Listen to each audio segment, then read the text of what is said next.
So it's actually kind of cool that the C, center C, and the G clef G, and the F clef F also have other really important qualities.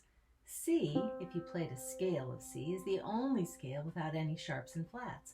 It just so happens that G, which is just 5 notes away and actually has its own guidepost with the G clef, has its own scale that has 1 sharp. If you go down to F clef F, which also is another guidepost note, it's the one with the F clef F wraps around the F line, remember that? The F scale happens to have just 1 flat. So review it again. The C, which you can't really see because it has its own line that isn't even there unless the C is actually on it, has its own scale. And if I built that scale, there's no sharps, no flats in it. The G scale, which is just 5 notes up and has its own guidepost, the G clef, has its own scale.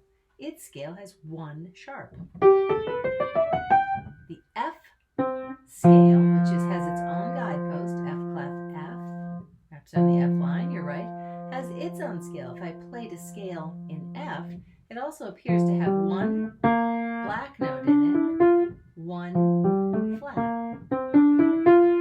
The C scale, no sharps and flats. The G scale, 1 sharp. The F scale, 1 flat. The C scale, C, D, E, F, G, A, B, C. The G scale, G, A, B, C, D, E, F sharp, G. The F scale, F, G, A, B flat, C, D, E, F. So as we go on and discover more of the scales, you'll find out that it's just a series of fifths, and that's why it's called the circle of fifths.